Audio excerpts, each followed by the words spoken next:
Middlemen, where we journey through facts and feelings, weighing truth against perception and crafting judgments that echo with fairness. My fellow jurors are here with their cases, truthful and factual. Juror Henry Igwebike will be questioning the leadership of the Tinubu-led administration in his case titled 7-Year Ban on Creation of New Universities, Hypocrisy of Leaders with No Skin in the Game. Juror Emeka Madnagu will be examining the altercations in 2 Nigerian airports in his case titled KWAM 1, KWAM 2, Action Court. Juror Evans Ufeli will be examining the nation's rising tide of public frustration and weighing whether this fury is a threat to peace or a spark for change in his case titled The Harvest of Anger in Nigeria. While I, Juror Olajumoke Alaode James, will be examining high-profile EFCC cases in Nigeria and the new definition of corruption in my case titled He's Stealing Still Corruption in Nigeria. All these wonderful cases when we return. Please stay tuned. We'll be right back. Middleman.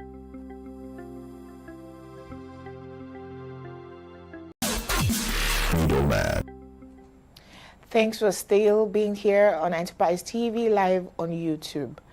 My case is still corruption in Nigeria. On Monday, the 11th of August 2025, a 60 billion naira fraud case against former managing director of the Asset Management Corporation of Nigeria, AMCON, Ahmed Kuru, was struck out following the federal government's decision to withdraw the charges. The withdrawal was effected through the Director of Public Prosecutions of the Federation, M.B. Abubakar, who filed a notice of discontinuance dated July 24, 2025. The Economic and Financial Crimes Commission, EFCC, had on February 11, 2025, arraigned Kuru on amended 6 counts charges bordering on conspiracy, stealing, and transfer of property derived from an illegal act. He pleaded not guilty. Kuru was charged alongside Sigma Gulf Nigeria Limited. On the day of arraignment, Sigma Gulf entered a guilty plea pursuant to a plea bargain with the EFCC and was convicted. The EFCC accused Kuru, alongside the former managing director of Heritage Bank, Ife Sekibo, now at large, of dishonestly converting 20 billion naira of AMCON funds and transferring another 20 billion naira derived from theft to conceal its source. Although the matter was slated for trial, proceedings never commenced before the prosecution, that's the federal government, sought to terminate the case. The court ordered the discharge of the bond entered on Kuru's behalf, the release of his sureties, and the lifting of the Nigerian Immigration Service restriction on his passport. His travel documents were ordered to be returned. Justice Rahman Oshudi of the Lagos State Special Offences and Domestic Violence Court, Ikeja, said, and I quote, "It is well established in criminal jurisprudence that the prosecution possesses the prerogative to withdraw from the prosecution of any matter at any stage of the proceedings. The federal government needs to explain to us why the charges were withdrawn. We demand accountability. Did they find evidence to prove Kuru's innocence? Remember how the EFCC never won any of their cases in court when Festus Keyamo was their prosecuting lawyer. It's a waste of public funds to keep going to courts, withdrawing charges, abandoning cases, or they're eventually struck out for lack of adequate prosecution. Here's my verdict. There have been high-profile fraud cases against many former governors, a lot of them currently in the Senate, including the Senate President, which were undecided. 33 former governors have been indicted by the EFCC on corruption charges, but only 6 of them were ever convicted. They are 1. Joshua Dare of Plateau State, and 2. Jolly Nyame of Taraba State. After 8 and 11 years consecutively in trial, both were sentenced to 14 years imprisonment in 2018, but were pardoned by President Buhari within 4 years of their confinement. Jolly Nyame had appealed his case and his imprisonment reduced to 12 years. He went to the Supreme Court in 2020 and the Supreme Court upheld the ruling of the appeal court for him to spend 12 years in prison. However, he was pardoned in 2022. 3. Lucky Igbinedion, Edo State, sentenced to 6 months imprisonment with the option of 3.5 million naira fine. Never stepped into prison. 4. James Ibori, Delta State. He was accused by the then EFCC chairman Nuru Ribadu of bribery, was acquitted in Nigeria, but was eventually convicted and sentenced to 13 years imprisonment by a London court. He was released after spending a few years in prison. 5. Diprie Alamesia, Bayelsa State. Escaped arraignment in London, was sentenced to 2 years imprisonment in Nigeria and released 2 hours after his conviction because he had spent 2 years in trial already. He was eventually pardoned by President Jonathan, who had been his deputy governor and then successor as governor. President Jonathan was the one who made the now famous statement that stealing is not corruption. 6, and the final one, Orji Kalu, Abia State, sentenced to 12 years in prison in 2019. In 2020, the Supreme Court nullified his conviction and he's presently in Nigeria's Senate.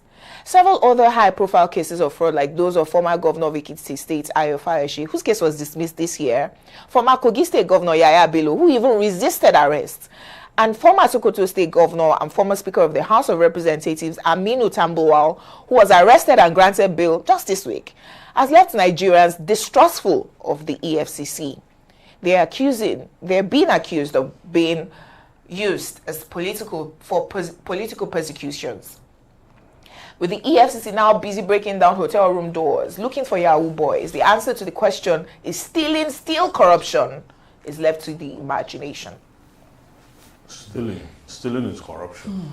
Are you sure? No matter what, no matter how President Goodluck Jonathan and his cohorts try to paint it. What is corruption? If you look at the dictionary meaning of corruption, corruption simply means illegal behavior. So it doesn't have to be you stealing money. When they ask you to come to work by 9 and you come to work in the afternoon, it's corruption. When you are supposed to be at a particular point for appointment and you go there late, is corruption. So cumulatively, these are the things that militate against the growth of a nation. But I will tell you the factors that are responsible for withdrawal of cases, takeover and discontinue of cases, and abandonment. The issues surrounding abandonment. That was another thing she mentioned. There is no abandonment of case under our law. I'm looking at the legal. Yes, we're listening to you. Yeah, the legal possibilities. Now, for the case of Igbenedion did what we call plea bargain. Yeah. Now, when you do a plea bargain, you do not need to go to prison any longer. You just forfeit. But you will be convicted. Oh. You don't forfeit. You will be convicted. Okay. Then you return funds. Oh. Yes, so there's a way they do it. So they will enter into an agreement. That practice came from America, wherein someone had, used either unlawful means or fraudulent means to defraud someone and all that, and he's remorseful. First, you must show remorse. 2, you must say the truth. That though you took these funds, they are somewhere. You have used this particular amount, and you want to return the rest. Return this to the person, and then they will strike an agreement. But you cannot escape conviction. Okay. So they will convict, and it will be on record that the person is convicted. Hence, Igbenedion was convicted. Yes, he was convicted until there's a pardon somewhere. So people go about that to get pardon when they're in such situation. That's 1. 2. The Attorney General of the Federation, under Section 745 of the 1999 Constitution, 175 of the 1999 Constitution, have the power under the law to discontinue or take over criminal proceedings. Attorney General, huh? Now that power, the second B part of the section says that such power must be exercised judiciously and judicially. Okay, that is to say that, like the case of this young girl now that the airline girl now that was struck out. Yeah, they have to. Is the Attorney General that will go and initiate the process. Okay. And then it will do a takeover or discontinuance. In this case, it's a discontinuance. You remember last year, those children that were carrying Russian flags were all arraigned before the court. The President Tinubu, gave an order that they should release all those children. But the fact that the President have said does not mean you just release them. Yes, no. You don't. the President, Attorney General, will now go and file for discontinuance and go through the legal processes and have that case to discontinue. The same thing happened to this girl. So that is the means for which you just discontinue cases. Then, prosecution. A prosecutor, okay, can have a one-on-one settlement out of court with a defendant. And if the court is satisfied with such settlement, yes, the prosecution will be asked to go and file what we call a case for discontinuance. Discontinuance. We'll file a process to discontinue, yes. Yeah, it's also allowed. You file a case to discontinue the proceeding, given that they have come to an agreement as to, and everybody is if I may okay pause you here, with that agreement. Because it seems like this third example that you have cited is what has happened to the former MD of AMCON. Yes, yes. But because if they convicted the person that was the company. The person that was filed with him, that one has run away. Yes, the company that was also prosecuted with him on the day of arraignment, they said, "Oh yes, we are guilty." They pleaded guilty. They were convicted and paid their. I think they paid some fine or something. So now, if that's what has happened with him, because they started this case in February, they need to give us. What they call? They must tell us. Yeah, you see, they have to tell us. If not, someone like Jumoke will just assume that money has exchanged hands. Let me tell you, and that's why they're filing this discontinuance. No. Let me tell you how people get to know. First, we have law reports. Okay. That after every case is exhausted, yes, the law report. But you know, the public, we are not interested. They are fixated with survivor. Who want to read law report? So law report is tedious. So, and then if you are also a follower. If you are a keen follower of the case, yes, like maybe you are attending court sitting and maybe you are following the journalist that is reporting, yes, so you will know. You will know. It's not every time that money has changed hands that they are discontinuing a case. I'm just telling you. So I know that there's discontinuance for this case now, yes, but I do not know the reason why. The reason. Pressure? Yeah, there are political pressure because that one plays a very fundamental role, witch hunting.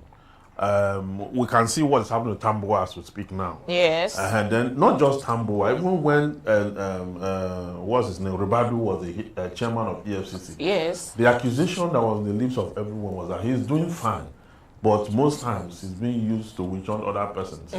Now, how come that it's only when you have opposition that he's being deployed? It's only opposition that they ever arrange. So they never arrange their party people. You can't really wipe out that because see, the judiciary is populated by human beings. True, very true. So there's obvious bias. Then you're always going to have influence and all that. So and it happens. No, but you see, the way the anti-corruption war, is being fought in Nigeria, leaves so much to be desired. Very well, I agree. Because you see the EFCC keeps changing charges, amending charges. Then look at what happened in Dasuki's case. A case that lasted for 10 years. Exactly. And I think it's a violation of the SCJA. Yeah. And the judge now told the federal government, please conclude your prosecution and close your case. You know why they amend charges? Sometimes, you see, by the time they charge these persons, the institution is still investigating the matter. You understand? At the earliest form, when they arraign the person and they bring that charge, when they deepen investigation, they find out that with these charges we have, a smart defense counsel will knock off all these things. It's not weighty. It doesn't have. So when they have discovered more documents, they've discovered more dimensions, more perspective in the same case, there will be a need to amend.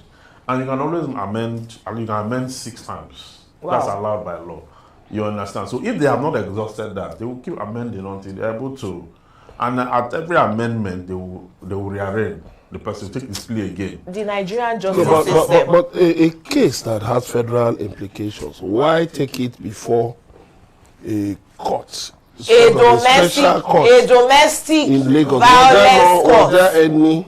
Was there any intention to that particular thoroughly prosecute the case? That is a special offences court. But these special offences usually should Sexual assault No, and not just sexual assault. Money laundering. They have jurisdiction, and the jurisdiction is spread because I out. remember this Justice Oshodi. She Yeah. was the one But is it at the No, not same sure. level? Yeah. But is it at the same level? Convicted with a pastor federal last high year. court? Yes, see, when they say special offense, it doesn't only mean it has to do with laws of domestic relations, Okay. rape and all that. No, it also includes money laundering, fraud, obtained by false pretense. They are all special offenses court. So that is designated to deal with matters of those natures. Well, for me, as much as we would love to mirror everything and look through the lens of, the legal statute and all, I would love to look at it from the effect on the society itself, and do juxtapositions on other nations and how they have fared. China, like we know, is a communist state, and there used to be a man called Boyzilla. He is a member of the Communist Party. In 2013, he was alleged to have bribed, and just for bribery, he was sentenced for life. Yes. Until today, he is still incarcerated. He's even lucky that I was not killed. So this is just to show you how lopsided our system is. And this is not just today. It's been there for a very long time. From 1914, when Nigeria was still in its infancy. We had our chiefs then that would gladly love to sell slaves that they felt were enemies or they didn't like their faces. They sell them for trade and all that. So if we take a look at historical, facts, from where it all started to where we are today, we can see how debased our society is.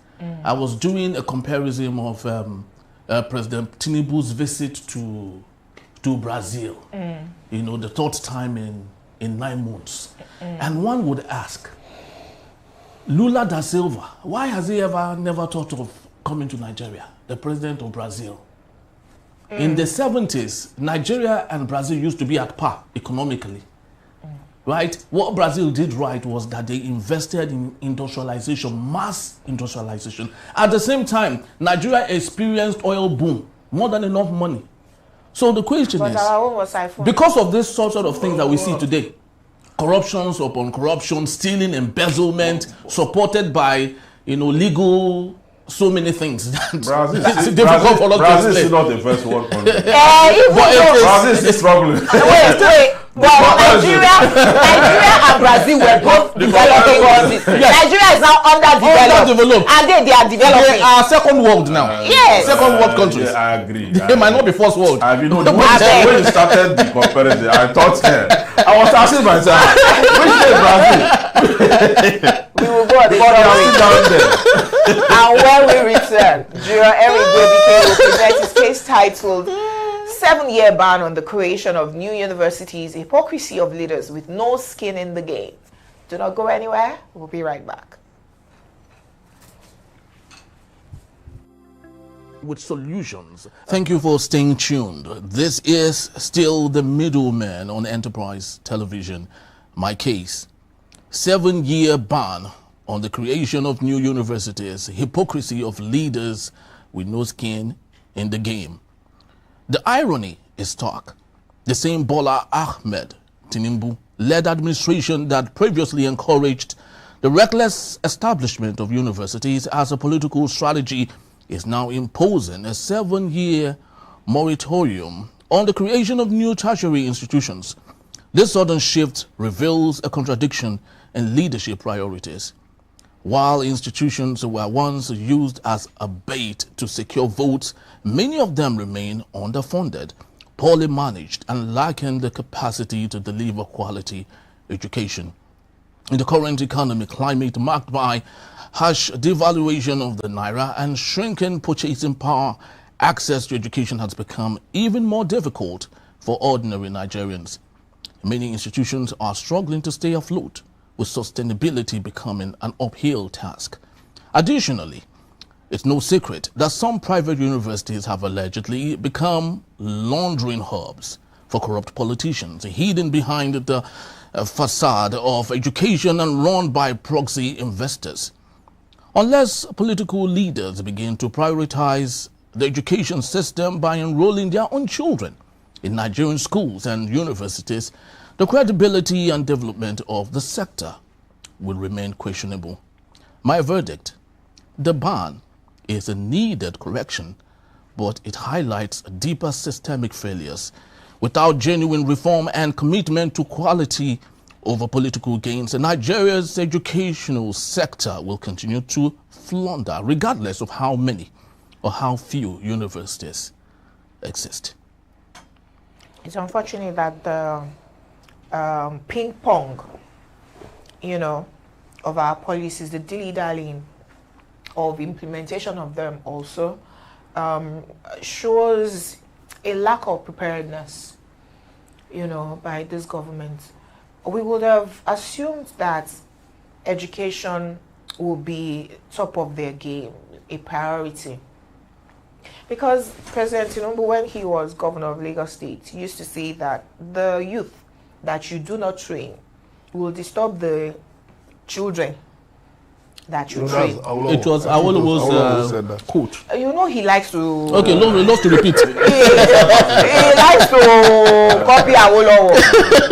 So he used to quote it as governor. Just like his character is antithetical. But when you now see the character, you now wonder, wait, is this what Awolowo did? In just 4 years as governor, you saw how many schools Jakande built. But in 8 years of governorship, Governor Tinubu was renaming streets. That's all I remember him for. Yeah, still renaming roads. That's what.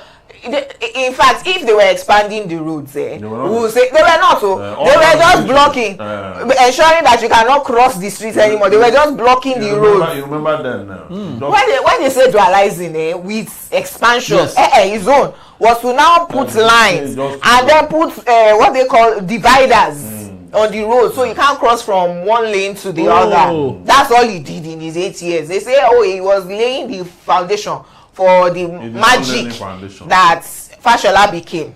Anyway, the point I'm driving at with this ping-ponging policy is that no serious country will take you seriously when, you have a policy and we think that we can invest in it. Education all over the world is number one. Finland. I remember when the Finnish ambassador to Nigeria was inviting Nigerians, let's go, come.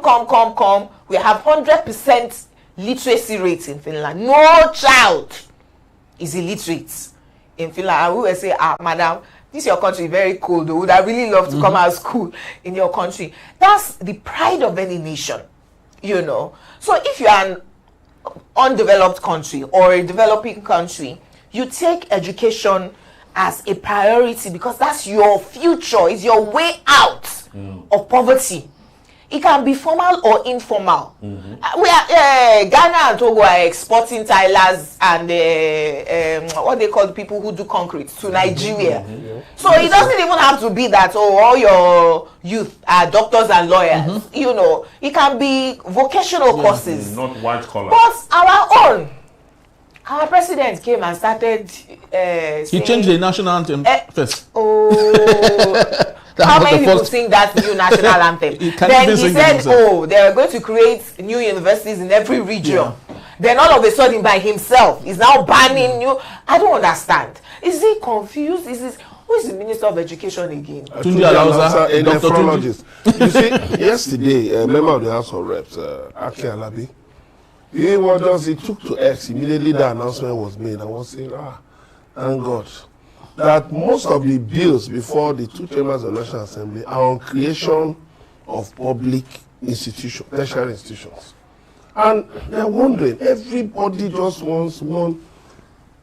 The question is this. Senators get 22 million every month as size allowances. Reps get 21 million. Why not, even though the Carlos said it's not enough. But if you know that you want a public institution in your area, then first of all make an endowment, make a donation of at least 5 billion naira. Then we know you are serious. You don't just, Nigeria is a place where people just throw up things without putting their money where their mouths are. And that is why we have a situation where across 2 sessions from 2024 to 2026, 34 universities didn't have anybody applying to them. I still had another 99 that didn't have up to 800 candidates. Now, what does that tell you? It tells you that there are certain other things that these universities, private universities, even public universities are being set up for, different from imparting education. Because there are more universities than students. Well, the Minister of Education actually made a reference. He said there's a region in Nigeria, a federal university, that the number of employed people, the staffers, is about 1,200. Number of students in the school is 800. So it means that people who the government pay are more than the number of students in the school. But the reason you have how bad the situation is. The reason you have this is because there is no clear-cut plan on education in Nigeria. No policy. What is the plan? When they said there was a time they were saying Vision 2020. Oh. I talked about it a few days ago. I said, should I swear for this people? Because remember help for all by the year 2000. Education for by the year 2000, yes. When we got to the 2020, COVID happened. They were nowhere to be found. COVID happened. Same Vision 2020. Now look at a country that have no plan, a roadmap, a policy direction on education will do exactly what we are doing now. Very true. So we will not know what we are doing again. We'll go up at we'll the go beginning down. of administration, we will say we want to expand on education. And then in the middle, at the midpoint, we'll say we are putting a ban on it because there is no clear policy on education. And Very education true. is actually the way out of the problem of this country. Very true. Because if you're able to reduce, I mean, we have 54% illiterate index. 54%. That is to say that there are more illiterates in Nigeria than literates. And then 20.5 million out of school. Yes. So any country, the highest, any country where you have 20.5 million. That's the population of almost Ghana. Any country where you have such deficits, where you are working against a minus. What it means is that you are not doing the right thing. What you are supposed to do is to ask the right questions, then walk from the question to the answer. This one, we're neither walking from question to answer. You know, I cited the Finnish ambassador, and her name is very difficult for me to pronounce. Coming to Nigeria to say, oh yeah, Nigerians come. So what is Finland doing right? An extremely cold country. That Nigeria, the ambassador is begging us. So you can actually sit down with such an ambassador and say, of course, you cannot compare the entire population to even Lagos. Right? You're even going for Ghana. It's very Ghana. Small population. Ghana. Let's even talk about Ghana. It's not just about the population. Whether the population is large or the population is small, after all, Equatorial Guinea is one of the smallest countries in the world. But it's one of the worst governed countries in the world. You have Cape Verde, you have Mauritius.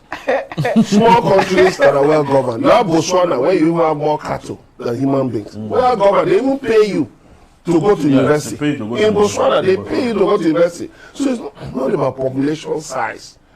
It's not. It's about what is in the heads of the leaders.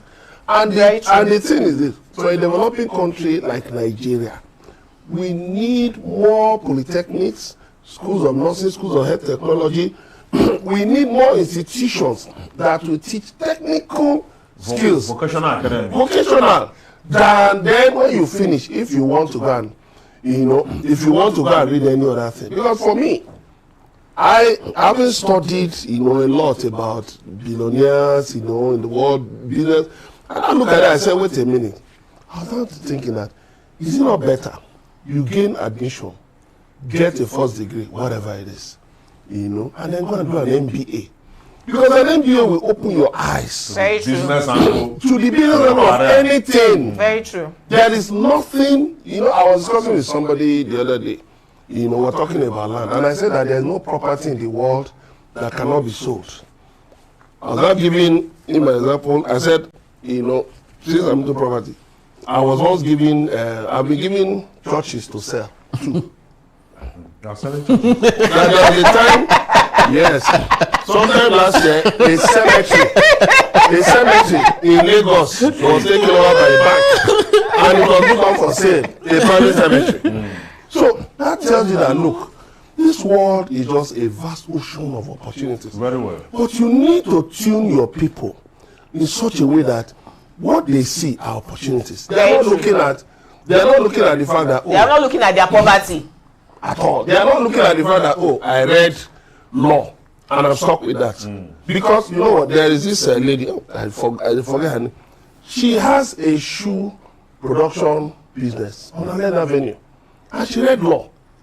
So how many lawyers are now theatre artists? Funke Akindele, Falana, Funke Bokno doing events. They all read law. It's not about having. We have more than enough universities.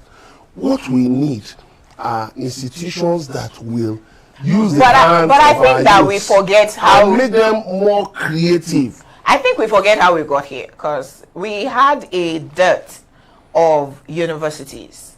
Was why we started creating private universities. Federal.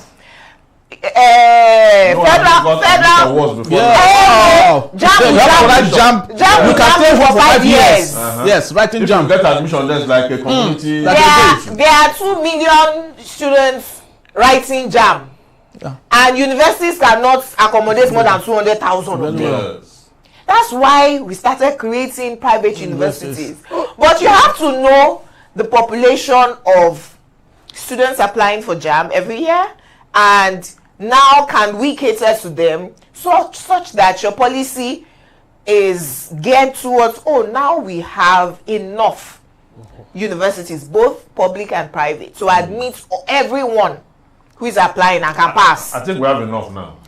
By the time you realize that, you now have to, your next step will now be to improve on your education. Because why are rich Nigerian students running abroad, including to Ghana?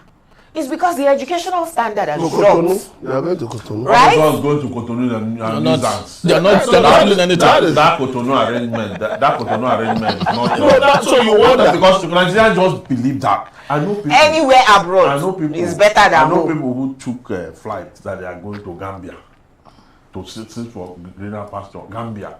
So we just believe that once we leave Nigeria, our life is getting better. No, but Nigerians also everywhere. In Brazil, we talk about there are Nigerians who are potters in the markets in Brazil. Nigerians also everywhere. They are going to Cotonou to learn. No, but you see people who will leave their states and go to the north or the east to go and do taxi driver or some menial job. I understand that. So it's the same thing now. It's the same thing. Yeah, you are within your country. And there is something about attachment. There is one attachment. There is one school they built in Cotonou where people who could not get admission to study law here, they all ran to that place. To go and be reading law there. If you see the way they were graduating them, they now came full Nigeria. They are coming to do by one and by two because they are foreign students according to them. They'll be saying law school now. No, Nigerian law school now. See, they cannot even pass law school. But Nigerian law school have to look at you did not do jurisprudence and you want to go to law school. How are you going to do it? If they know that the school that they went to, they did not offer it. They did not offer jurisprudence and they went to read law. Nigerian law school go back to the school, tell them. See, because how are you going to? You can't pass it and you are supposed to do 2 years. Okay. I think this whole issue actually stemmed from when we lost it, many years back. When we talk about Obafemi Awolowo giving free education, we used to think it was just primary schools. Then he equally created technical schools. He equally created colleges of education. Yes. Where people were taught how to teach. There's also TC2. Beautiful. You remember? Yes. So, but over time, we started discriminating on NAPTEP. That is the version of WAEC for technical schools. Yeah. So someone with NAPTEP is looked down on, like it's not the thing you go to school. Abdulsalam as head of state, who made NAPTEP, who elevated NAPTEP. So we have to come to that level again, that realization that technical schools are very key and important. In fact, we need them more than why it's very important, because technical school interrogate with your talent direct. Yeah. It just picks on who you are, the code of your creation. Just funding of education. It picks on it and you are seeing exactly what you should be doing at the right time. That's why China is what they are today. You understand? But when you go to the general kind of school, you know, you are talented and different. They are giving you so many things to read and read and They read. jam you to And another many people course. are jumped to courses they don't even jam like. you And to another At course. the end of the day, you are not. Then when they get to university, they will not give you any course they like, and the rest of and you that. finish and you'll be looking study, and asking you yourself, come out, where are you? You are neither here nor there. So we need to plan our educational system, really. Plan it and pattern it according to And fund models. it appropriately. Fund it appropriately. This lecturers, they are paying 100. They are taxing us for education. No, they are not funding it appropriately. They are not funding it. They are not funding it. Very, very true. And also, our politicians should allow their children, you know, go to our schools. Remember the Labour Party advice Yes, that had the auntie. son graduating That- another that- school that- overseas why he has the school here. All right, we'll take a short break, and when we return, Joe Emeka Madunagu will step in with a case titled KWAM 1, KWAM 2, Action Court. You don't want to miss it. Stay back in 8 to right. Thanks for staying with us. My case. KWAM 1, KWAM 2, action. Court. It's been a story. 2 weeks of KWAMs. Or how else do you explain the epic crashes at two of Nigeria's leading airports? Between Fuji Maestro, KWAM 1, Wasiu aka KWAM 1, and a 23-year-old flyer known as Miss Comfort Emerson Bob, and officials of Value Jet Airline and Ibom Air, respectively. For the purpose of this case, we shall call them KWAM 1 and KWAM 2. While KWAM 1 was allowed to go home freely with a pat on the back after blocking an aircraft from taxiing to take off, KWAM 2 was bundled to court and remanded in prison custody. Under 24 hours, she moved from customer to suspect. Interestingly, while KWAM 1 is Ijebu, like the owner of Value Jet, Comfort is from Akwa Ibom State, which owns Ibom Air. KWAM 1 was gently guided away from the jet by some male airline staff who almost got hit by the aircraft, while Comfort was made uncomfortable with her God-given assets in full view after a clash with female airline staffers. But public outcry arose after KWAM 2 was thrown into prison, whereas the same treatment was not meted to KWAM 1. The Nigeria police just woke up after a week to acknowledge receipt of a petition written against KWAM 1 by the Nigerian Civil Aviation Authority. Different strokes for different folks. The illegal president of NURTW, because he has been removed by the appeal court, MC Olomo, and chairman of NITCOM, Mrs. Abike Dabiri, shamelessly pleaded for KWAM 1 to be let off the hook after he issued a wishy-washy apology. The airline operators of Nigeria slammed a 6-month ban on KWAM 1 and wait for it, a lifetime ban on KWAM 2. Haba. Now that Aviation Minister Festus Keyamo has intervened and pardoned both KWAMs, where do we go from here? It's a notorious fact that airline personnel in Nigeria are generally rude and uncouth. Why did a female official of Ibom Air pull open the blouse of KWAM 2 as seen in one of the videos? According to the accounts of fellow Ibom Air passengers, KWAM 2 was triggered by a rude cabin crew staffer. Why did security have to drag KWAM 2? Were her rights read to her before she was bundled like a thief? What attempts were made to de-escalate the matter? Why did aviation security allow KWAM 1 to pass beyond the scanners with a flask in violation of existing regulations? Why was KWAM 1 made a cultural ambassador to promote airline safety and wait for it, potentially make money from a misdemeanor? Why nothing by way of rehabilitation was done for KWAM 2? She surely needs therapy and compensation. My verdict. Though the Minister of Aviation has promised to treat all aspects of both cases, a lot had been allowed to go wrong before his intervention in typical Nigerian fashion. Many questions are begging for answers. Both must be thoroughly investigated with necessary follow-up actions. The minister should act on his promise to ensure the retraining of aviation personnel. They harass passengers for tips, extort travelers, and commonly behave like thugs. An airport is an exclusive zone. People working in such an environment must be properly vetted and retrained regularly on how to handle customers. Passengers at other airport users too should exercise decorum at the gateway so that we can develop a safe flying culture. As I was concluding this piece, I came across a logo purportedly issued by the Cross River State-owned Cali Air. It was in a video too, in which it promised that women's natural assets are safe with them. How? Well, it kicked off a fierce online war between citizens of Cross River and Akwa Ibom states. Nigeria matter no dey finish. I think I can answer some of the questions. I can answer some of the questions you raised in this case. Very, very important case. But I know the difference between QWAM 1 and QWAM 2. It is the Nigerian difference. In Nigeria, when you are privileged, when you are a celebrity, you do no wrong. Even when you commit offense, you will see the masses, the public, they will come and ensure that they shield you away from liability. Just because you are popular, you have money, you are a celebrity, or perhaps you know politicians. But if you are just an unknown person, one who is not popular, neither a celebrity nor whatever, they will put you under intense condition, just like what happened.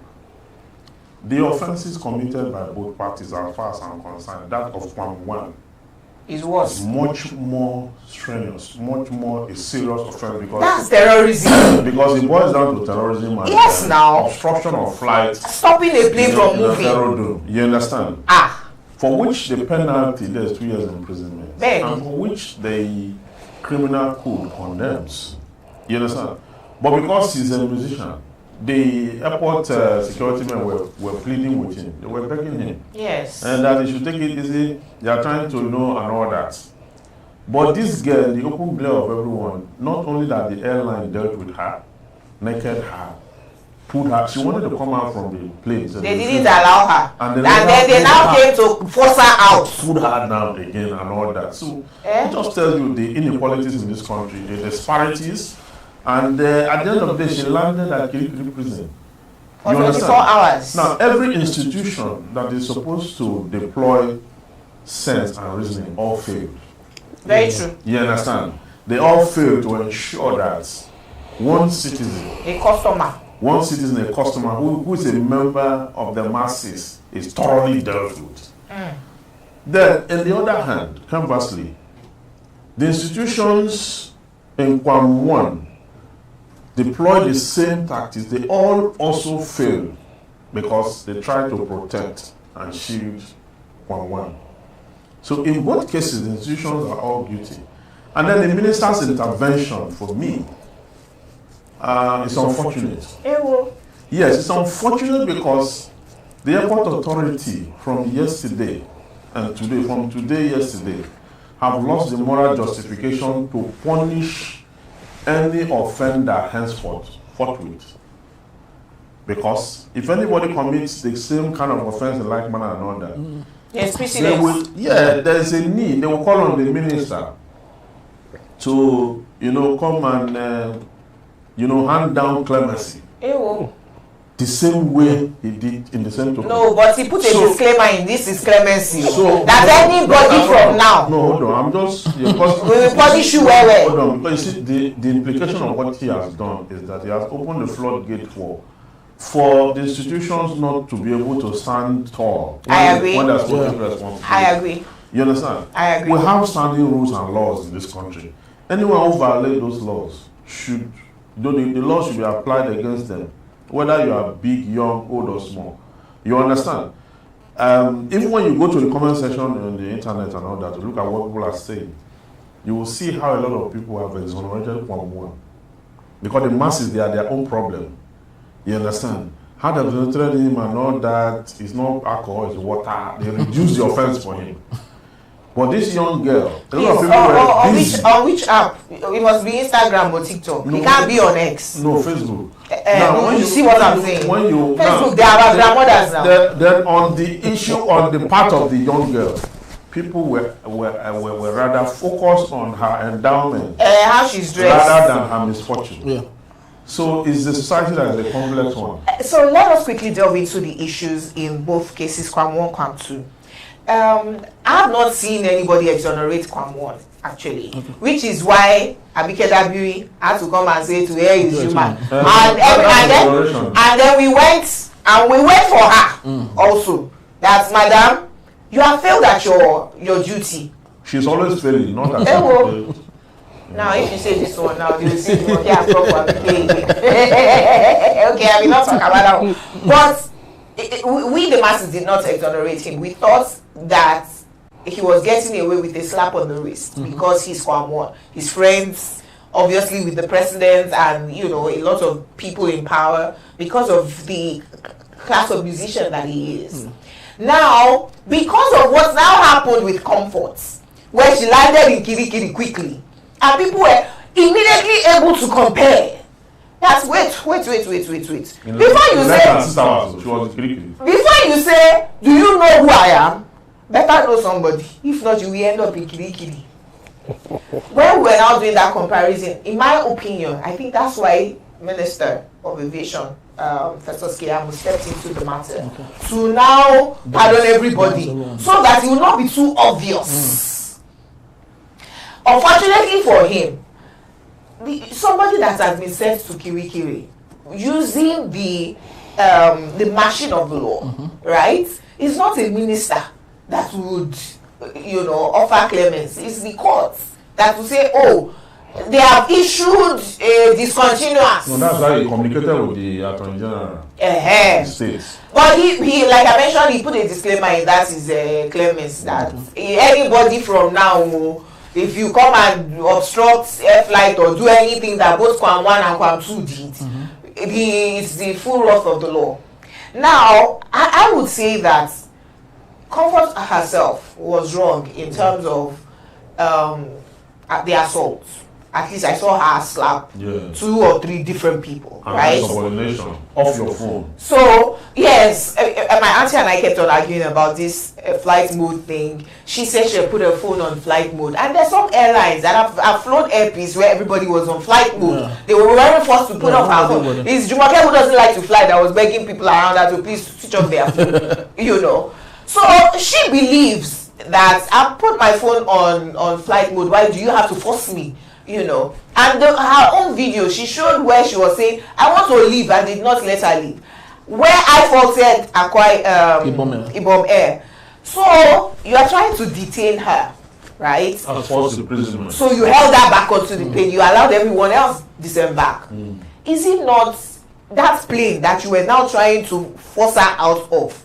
Could you not have allowed her to come down? Then you do whatever it is. Exactly.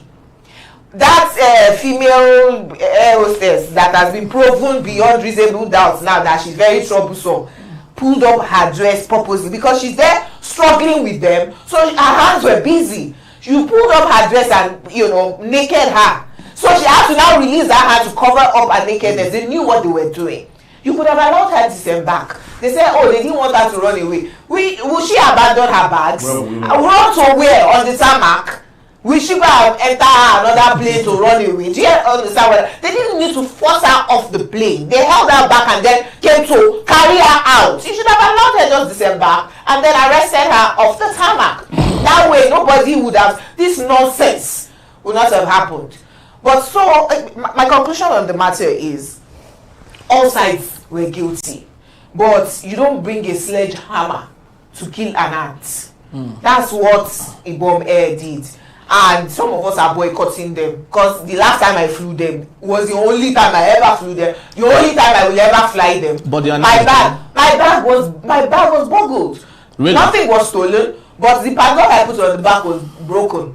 Nobody that I reported to had any answer for me. So I just don't like them. And because I've seen 2 cases about them alone this year. The first one in January about somebody who was saying, oh, all my bags are not aboard. Their planes are usually small. Small, yeah. So if your bag is more than like 8 kg, they can't put it, you can't carry it as hand luggage. So this lady was complaining, and because of that, she said, oh, you're not going to fly. They disembarked everybody. Because of that, they couldn't. They need training in de-escalating conflict, conflict resolution. You are in the business of hospitality. Your customer is always right. So whatever misdemeanor, you have to learn how to manage them. Madam, your bag is already aboard. You cannot enter. It's a small. But when you have this particular air hostess, well, she's very rude. They call her a possum. She's their senior. Oh, really? Yeah. Oh. So they need. I think that one ought to really go. When you speak to someone, you will off his phone. Listen, when you Even the Bible says that His soft answer turns away wrath. But when you come and say, oh, you're going to say, because you're looking at their age and seeing how the level. Finally, on a woman's point of view, if you look at all of them, God forgive me, it's not me to be, I didn't create any human being. They saw fine girl. And they were just intimidated. It's not her fault now that she's a fine girl. After all, is it Paris Hilton? Is one of the youngest. You knew about the youngest billionaires in the world. It's not her fault. So they saw fine girl. I just wanted to roughen her up a little. So bad. I think we've all learned our lessons, and I'd love to speak to the issue of reputation management on both the side of Ibom Air and equally Fan/Keyamo. For that of the federal government versus Keyamo and Fan, I think it's more of giving honor to whom honor is not due. Because I do not understand why, in capital letters, brand ambassadorial portfolio would be given to people who are nuisance to the society. Their nuisance value is like this high, right? They can't tell me they don't see or they don't have a statistics of very good pilots over the years to say, okay, this pilot is a good one, let's give him this. Or this cabin crew member is good, let her be the ambassador for whatever it is. They didn't do all of that. They now chose of all persons KWAM 1 to give ambassador for something. For that of KWAM 2, they're equally sticking to give her something. Ambassador on protocol of peace or whatever it is. She's already getting more and more. To Governor Sherif Oborowori is giving her 500,000 a month job. For what? That boy's salary every month. I know that What about the other man abroad? What about the other man abroad that is promising high? Yes, Qatar and Turkey and whatever it is. Then there's one boutique, Crown Flex, that is saying that for the next 6 months she'll be modeling their clothes because she has fine. So to be honest, you understand? Yeah. You know, to be honest, I feel so bad for Big Brother Nigeria right now because those people in Gombe should be coming out now to watch the new Big Brother. Because what's happening in Nigeria? When they started this year, they didn't have views this year. So they had to conspire that one of the girls just open her breast. I shall be opening it to be talking. And then the moment that happened, they got followers. The next day they were up there. Yeah. But other circumstances have taken over. Outside of the house. So it's unfortunate for them. Anyway, well, the conversation continues. And when we return, Juror Evans Ofeli will present his case titled The Harvest of Anger in Nigeria right after this break. Don't go anywhere. Middleman.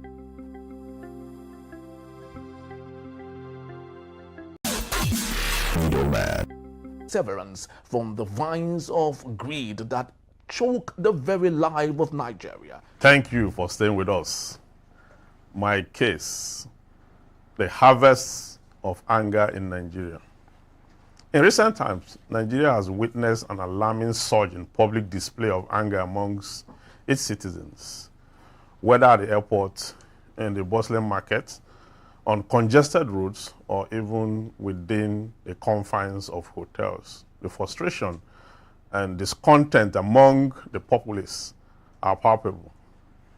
This widespread irritability is not merely anecdotal. It reflects the deeper malaise affecting the psyche of a nation already grappling with numerous challenges. The roots of this anger are complex and multifaceted. Economic hardship, political instability, and societal inequalities have conspired to create a volatile environment where patience and tolerance seem to be in short supply. Many Nigerians have found themselves in a struggle for survival, grappling with rising cost of living, unemployment, and a perceived lack of accountability from those in power. A persistent feeling of being ignored or marginalized only exacerbates this frustration, giving rise to an atmosphere charged with tension. Public conduct is a mirror reflecting these societal issues. The once familiar Nigerian hospitality has been clouded by incidents of road rage, aggressive disputes over trivial matters, and an overall atmosphere of hostility. In markets where bargaining used to be an enjoyable experience, interactions have become fraught with impatience and anger. Instead of camaraderie, one can sense an underlying current of frustration simmering just beneath the surface. However, while anger is often viewed negatively, it can also serve as a catalyst for meaningful change. The collective anger of the Nigerian populace can be harnessed to ignite conversations about the pressing issue facing the nation. It can fuel activism, push for accountability, and demand transparency from leaders. But this requires a shift in perspective. Angry energy should transform into a collective demand for justice, equity, and representation rather than an outlet for chaos and division. To stem the tide of public discontent, a national dialogue is essential. Citizens must come together to discuss their grievances, share their experiences, and seek solutions collectively. Civil society, community leaders, and even government officials need to participate in this discussion to restore trust and faith in the system that appears to have failed the people. My verdict: while the harvest of anger seems across Nigeria today is troubling, it also represents a pivotal moment for reflection and action. The path forward lies not in succumbing to anger, but in harnessing it for constructive dialogue and transformative change. A united front against injustice and demand for better governance could indeed turn the tide, fostering a nation that values patience, understanding, and peace. I shall go to Rabbi again. Well, interestingly, it's everywhere. Anger. People just take off at the slightest provocation. And I wonder what is going on. Sadly enough, it even, like the Chinese say that the fish gets rotten from the head. You have petulant presidential aides who are always ready to stoke trouble. We were talking of KWAM and Miss Comfort Bob. We were talking about, the ill treatment and all of that. That already settled when Daniel Bwala jumped out and started attacking Peter Obi that he will not be candidate of this, and of any of the presidential candidates. And I asked, does this guy have some atom of maturity? Or can he read the room? Does he know that there are certain times when you should just avoid certain things? Because we are coming out from a conflict situation. The efforts were being made by the same federal government, which you remember, to de-escalate. You are now stoking another conflict. Why is it that some of these people, is it that some of these people were picked? No, even if you were picked, then that means you were picked from the slum. You were picked for your nuisance value. Yes. Not for, and then. But that's the reason. Yes, now. Then why do we, how do we now help them to elevate their thinking. Because if you are look at Renan Mokri, who has made himself a mockery. Now today, who is listening to him?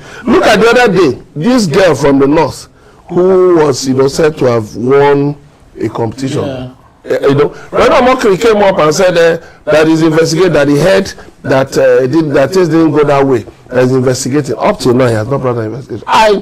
I lambasted one of my friends. I said, wait. Of the girl? Yes. What did he say? He said that that after his investigation, that the girl actually won a segment of the competition, not. I think the girl should sue him because why do you now?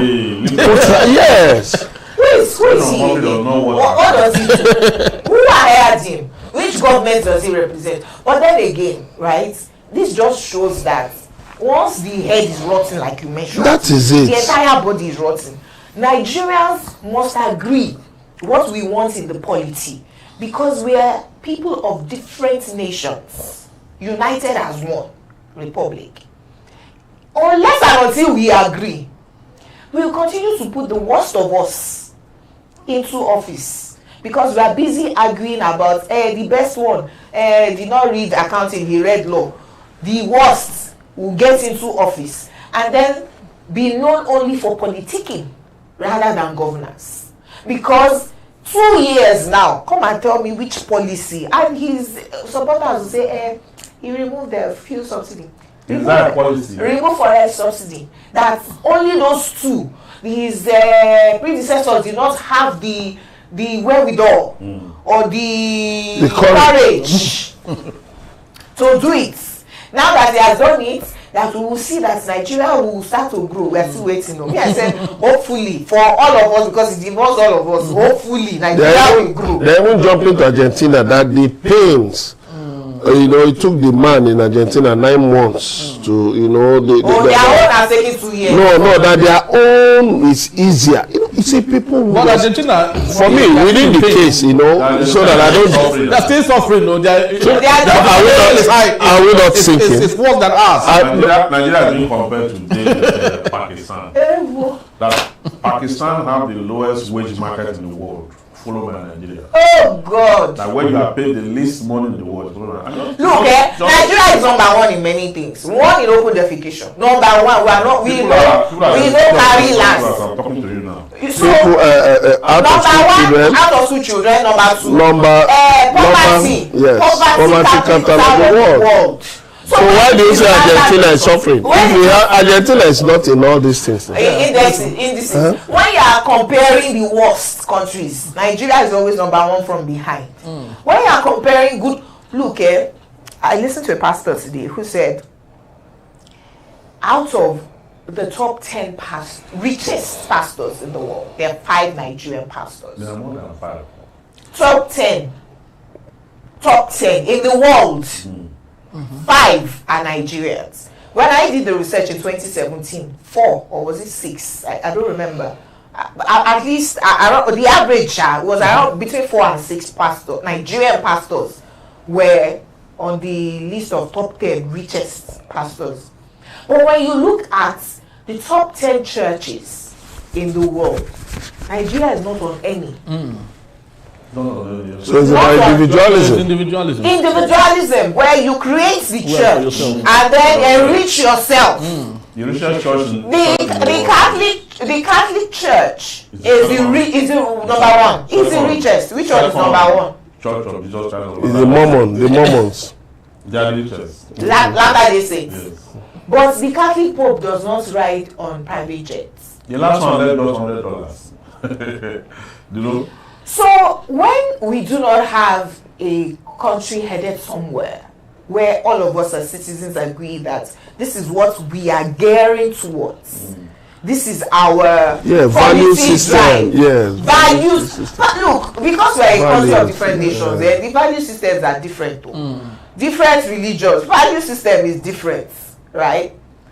That's why I keep on saying, unless and until we agree. If we stay divided in ethnicity and religion, and we put our divisions in the forefront rather than what unites us as Nigerians, because when we're outside the country, we don't see tribe. I mean, Nigerian, we will hurt ourselves, right? unless and until we do that back at home and agree that this is what we want in our policy, our polity, the kind of leaders we want. It is education we want to put ahead. And so when you are telling us about your manifesto, you are not telling, oh, we will patch road, we will build road, the things that other countries have forgotten.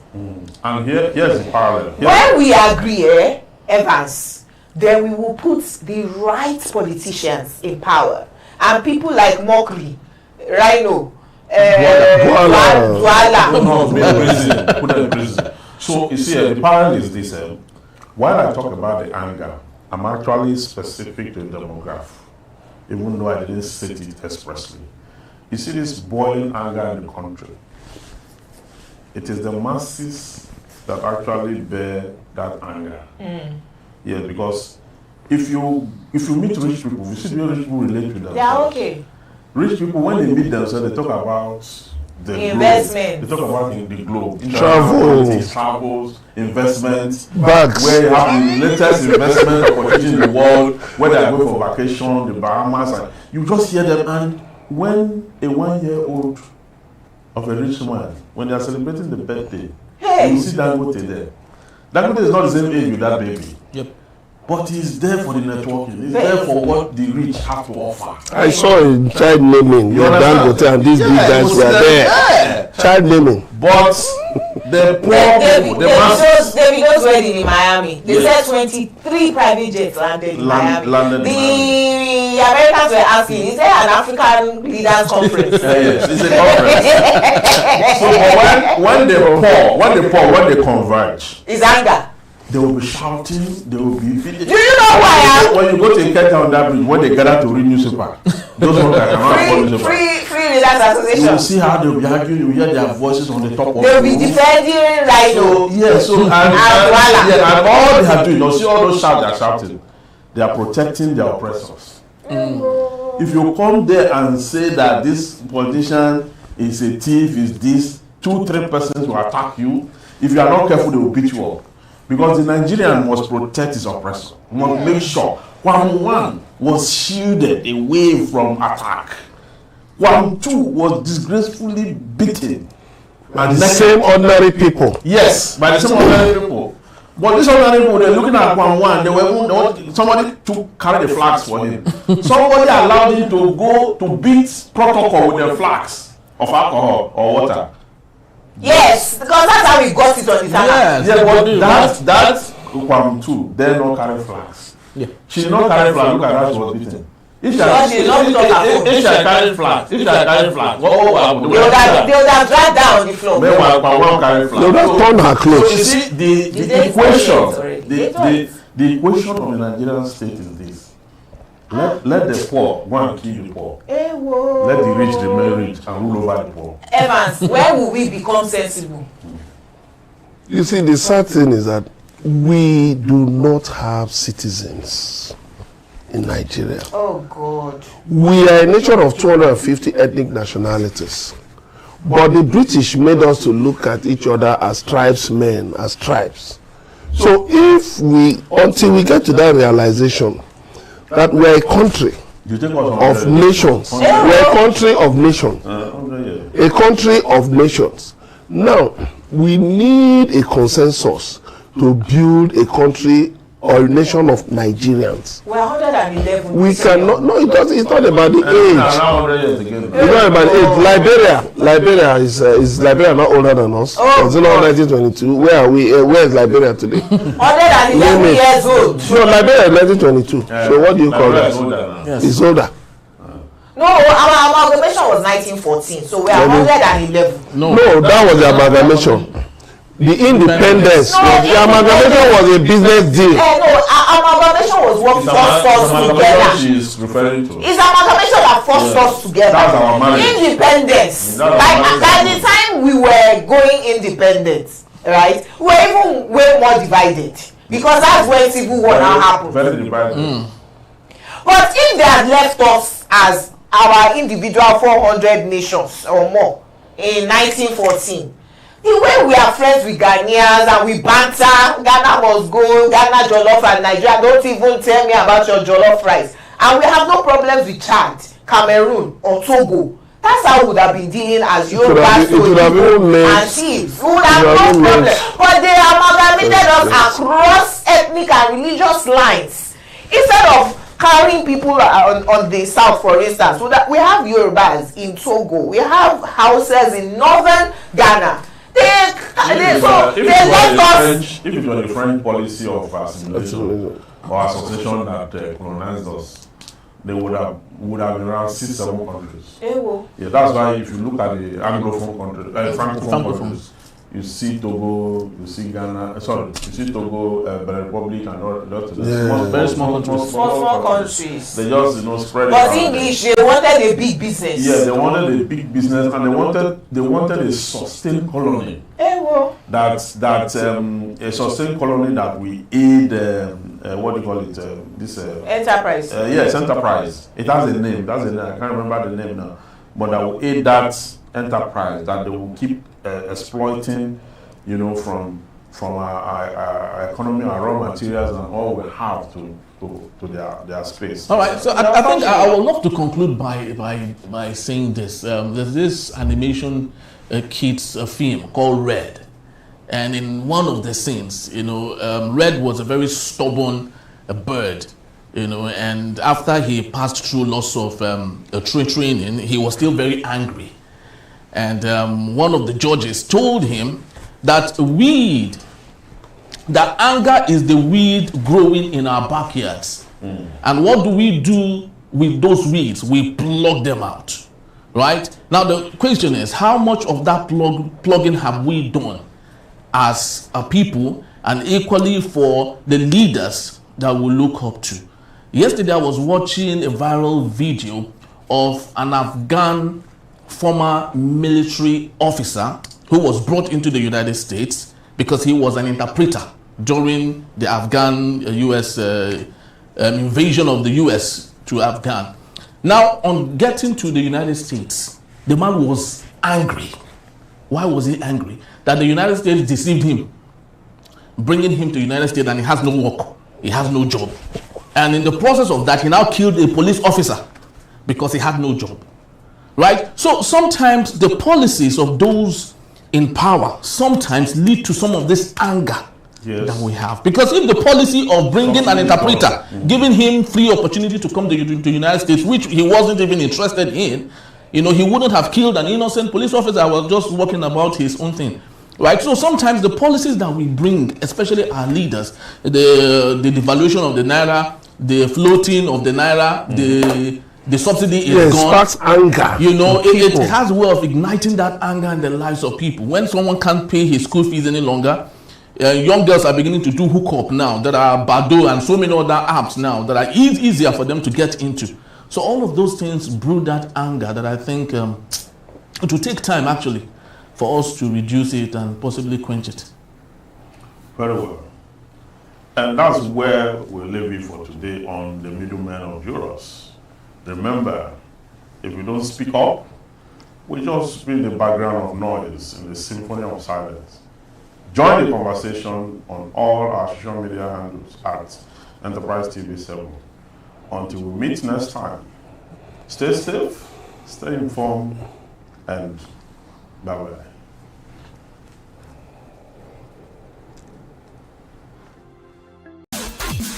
Middleman.